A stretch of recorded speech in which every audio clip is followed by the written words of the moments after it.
What's up guys, I'm Chirag and welcome to part 38 of the tutorial series on Amazon API Gateway tutorial. So guys, in this tutorial I will take you through on how to send XML payload with a post method and return back XML to the client as a part of the response. So guys, here we will start with the creation of the Lambda function, since we will have the Lambda function as a part of the API backend integration, followed by the creation of the resources within this API endpoint, as you can see on my screen, and followed by the creation of the post method. So let's start with the creation of the Lambda function. So click on services, look for Lambda and navigate to Lambda management console.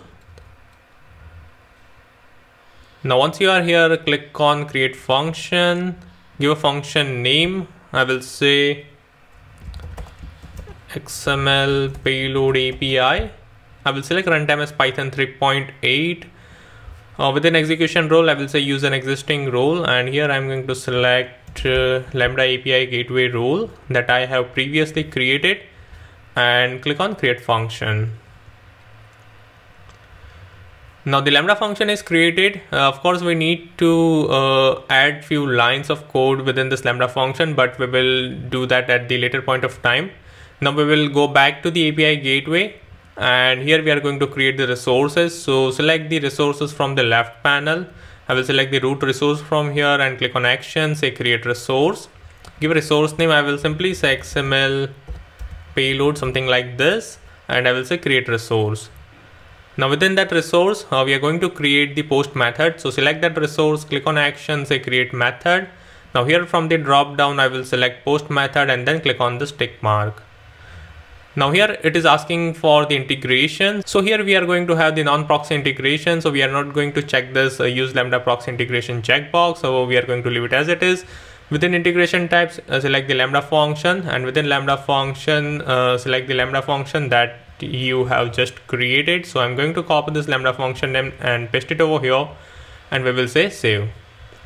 Now it's asking for the permission. So we are going to say okay.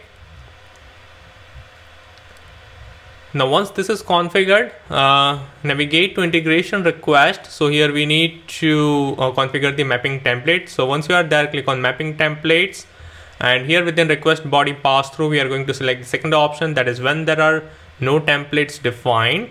And then once you select that, click on add mapping template, and here we are going to say application/XML, and then click on this tick mark. And here within generate template, click on this drop down and select method request pass through. So here we are not going to transform the request that is coming from the user. We are simply going to pass through that request to the backend, and backend is basically the Lambda function. Now once you select method request pass through, click on save, right? So what will happen? The request will come in, it will pass on to the integration request. Again, integration request will pass on that payload or whatever the request data to the Lambda function, right? Now we need to handle that XML, or we need to read the XML within this Lambda function. So for that, we are going to configure the Lambda function. So navigate to the Lambda function that you have just created. And here we are going to use a package that is XML, which comes inbuilt with the Python. So we are going to say import XML dot etree dot elementary as et, and here within the Lambda function or the Lambda handler, we are going to say XML underscore data. So here we will receive the XML data in the form of string, right? So now we need to convert that XML string to the XML. So for that, we are going to say et dot from string. Now where we will get that payload, that XML payload that the user or the client is going to pass. So that is something that we will get within the event. So here we will say event. Now event is basically a dictionary, and within that event we will get the data as a part of the body-json. So this can be changed, right? So let me save this and deploy. Now how we can change this, that is body-json. So for that, we need to navigate to API gateway, click on integration request, and navigate to mapping templates, and select the content type that we have created. So here, as you can see on line number 5, we have the key value pair, that is body-json followed by the $input.json, right? So if you want to change this, you can simply say body instead of body-json, right, and save this. So now instead of body-json, we will get that payload as a part of the body. So this is how you can change as per your requirement, or you can also transform the incoming request using that mapping template. So now here we will be having the XML data. Now, as I mentioned, we also need to, or we also want to return the XML data, right? So here, instead of json.dumps hello from Lambda, we will simply say return whatever we are receiving as a part of the XML, we will return that. So we will say return event of body, right? So whatever the user or the client will send the XML payload, the same payload we are going to return as a part of the response. So this is all that we need to configure within this Lambda function. So once you are done with that, click on deploy. So you can add your own logic over here as per your requirement. So this is how basically you can convert the string of XML to the XML using elementary.fromString. Now once this is done, we need to navigate to API gateway. Now since we know that this is the non-proxy integration, so the response can be handled at the API level.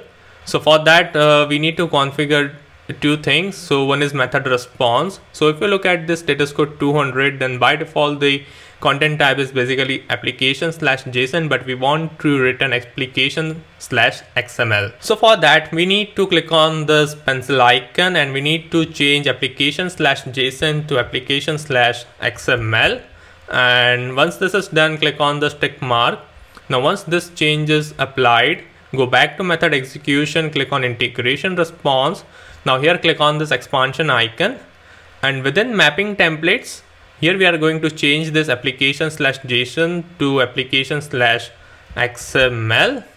And within generate template, we are going to transform the response, right? So what we are going to do is we will say hash set.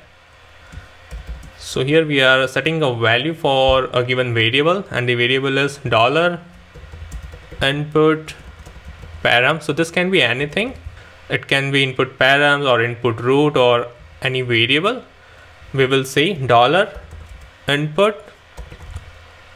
dot path into parenthesis into single quotes, we will say $. So basically $input dot path defines or depicts the response that is coming from the Lambda function, right? So we are assigning the response that is coming from the Lambda function to the $input of params. And now here what we want to return, so if you look at the Lambda function, then we are returning status code and the body, right? But we only want to return the body itself, and we don't want to return the status code. So that is something we will transform over here. So we will simply say $input param. So I'm going to copy and paste dot body, because I only want to return the body. Now once this is done, click on save. And now I think we are done with the configuration. Now we are good to deploy this. So now click on action, say deploy API, select the deployment stage. So in my case, I will select version 1 and I will say deploy. Now we are good to test this. So I'm going to copy the invocation URL. Copy, I will navigate to Postman, paste it over here. The method would be post, and within headers, we will say content type as application/XML, and within body, we will pass on the raw body. So now here I'm going to copy and paste the XML sample XML, right? So here it is. So now I'm going to pass on this payload. I will say send, and if everything is configured correctly, it should return status code 200 and the same XML that we have passed as a part of the payload, right? So as you can see, if we look at the headers, then it says it is returning content type as application/XML, right? And here we have the XML that is being returned. Now, since we are returning the XML, the client can use any package or any library to parse this XML and use it accordingly. So guys, this is how you can pass the XML as a part of the payload, and this is how you can also return the XML as a part of the response. So guys, that's all for this tutorial. Until that time, if you want me to do tutorial on any use case or service, then please leave them below and I will try my best to come up with the tutorial as soon as possible. And if you have any queries or comments, then again please leave them below and don't forget to like and subscribe to my channel, and see you next time.